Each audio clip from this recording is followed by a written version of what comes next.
All अभ्यास या YouTube चॅनलवर तुमचे सहर्ष स्वागत. स्वाध्याय इयत्ता 10वी इतिहास, पाठ क्रमांक 1, इतिहास लेखन पाश्चात्य परंपरा.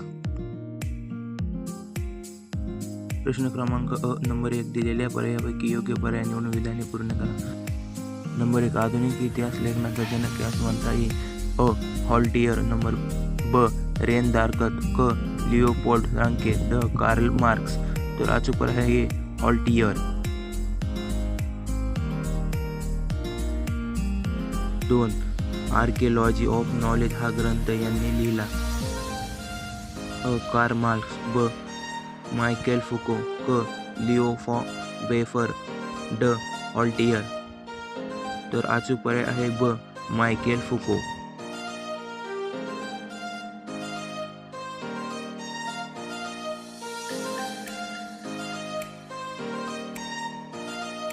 ब. पुढील चुकीची जोडी ओळखून लिहा. A. George William Friedrich Hegel. Reason in history. Number 2, Leopold von Ranke. The theory and practice of the history. Number 3, Herodotus the history. Number 4, Karl Marx. Discourse on the method. चुकीची जोडी आहे Karl Marx. Discourse on the method. प्रश्न क्रमांक 2, पुढील संकल्पना स्पष्ट करा.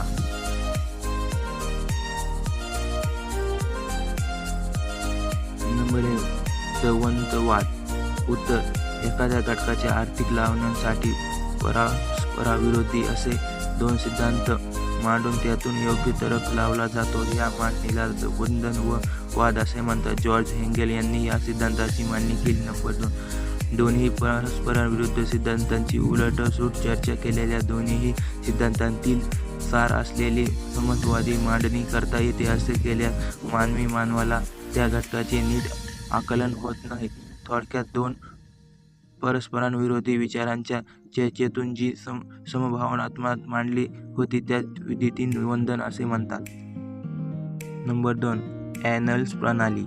उत्तर, नंबर 1, राजकीय अभ्यासाबरोबरच स्थानिक लोक, तत्कालीन हवामान, व्यापार, शेती, तंत्रज्ञान, दळणवळण व सर्व प्रकारची साधने, सामाजिक विभागणी आणि समूहाची मानसिकता यांचाही अभ्यास करणे महत्त्वाचे मानले जाऊ शकते. या विचारप्रणालीचा लॅन्स प्रणाली असे म्हणतात. 2, ॲनल्स म्हणजे वार्षिक विकृत घटनांना ज्या कळता घडली तिचा केवळ राजकीय आणि तत्कालीन सामाजिक, आर्थिक इत्यादी सर्वगीण अभ्यास केला पाहिजे असे मानून ॲनल्स प्रणाली फ्रेंच इतिहासकारांनी प्रथम विकसित केली.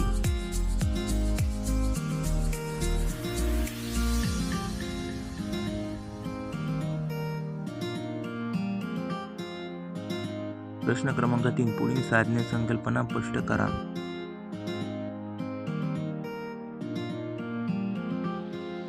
नंबर 1, स्त्रियांच्या आयुष्याची निगडीत विविध पैलूंवर विचार करणे संशोधन सुरू झाले.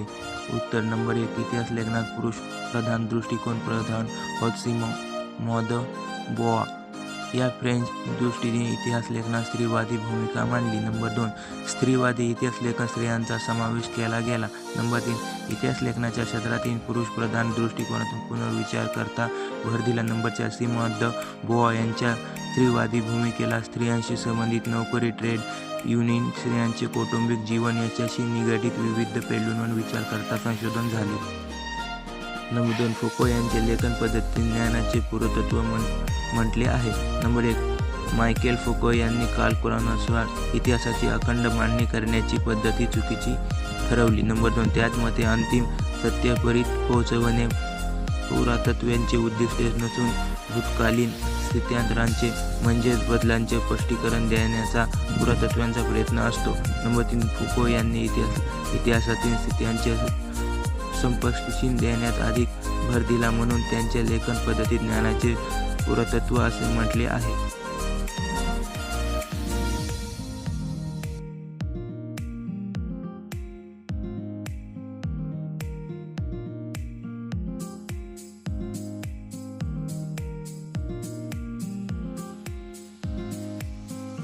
प्रश्न क्रमांक 4, पुढील संकल्पना चित्र पूर्ण करा.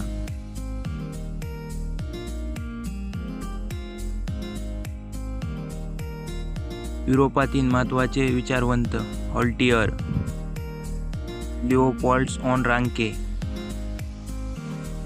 Renee Descartes, George William Friedrich Hegel.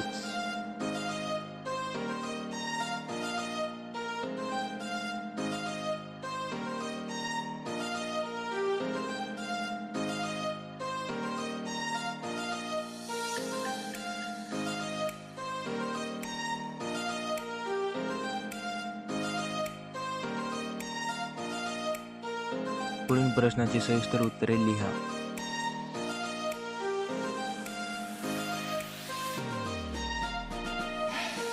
Number 1. Karl Marx यांचा वर्ग सिद्धांत स्पष्ट करा. उत्तर: 19व्या शतकात उत्तरार्ध स्पष्ट करा. कार्ल मार्क्स याने वर्ग सिद्धांताचा मांडलेला त्याचा मते. नंबर 1. इतिहास हा अमूर्त कल्पना नसून विचारवंत माणसांचा असतो.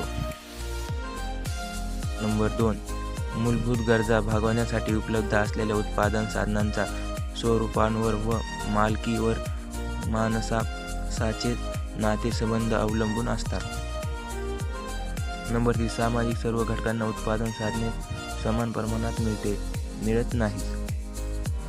नंबर 4. उत्पादन साधनांच्या समान वाटपामुळे समाजाची वर्गांवर आधारित विषय विभागणी होऊन वर्ग संघर्ष सुरू होतो.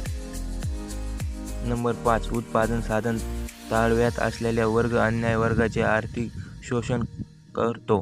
मानवी इतिहास हा अशा वर्ग संघर्षाचा इतिहास आहे.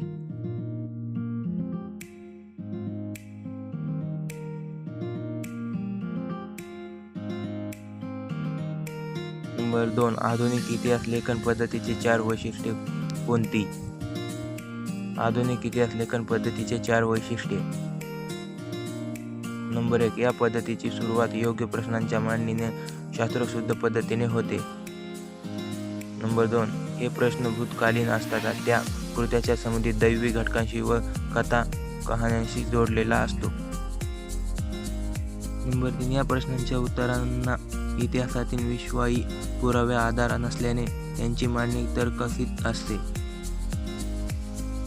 मानवाने केलेल्या भूतकालीन कृत्याच्या आधारे इतिहासात मानव जातीच्या वाटचालीचा वेध घेतला जातो.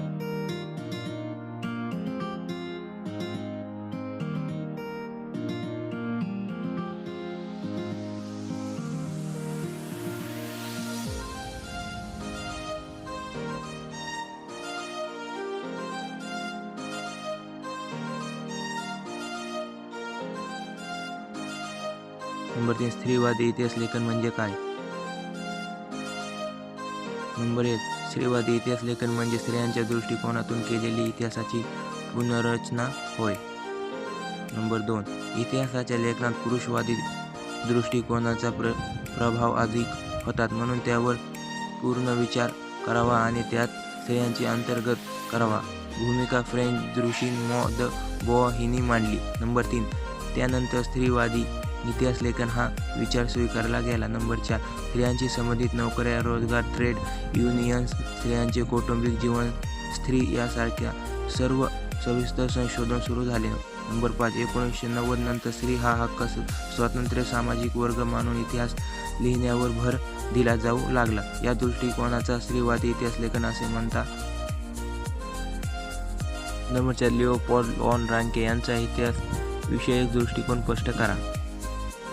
नंबर लिओपोल्ड ऑन रांके यांनी इतिहास लेखन कसे करावे याविषयी मांडलेल्या मनातून त्यांच्या इतिहास विषयक दृष्टिकोन स्पष्ट होत त्यांचे मते.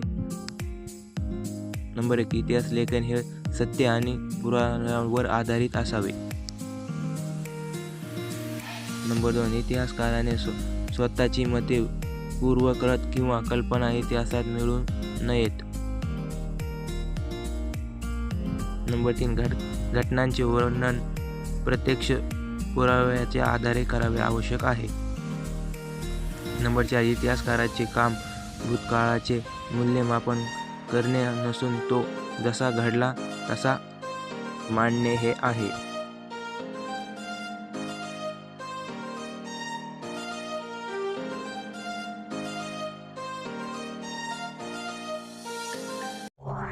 असेच नवनवीन व्हिडिओ पाहण्यासाठी चॅनलला सबस्क्राईब करा. ऑल स्वाध्याय ऑल अभ्यास.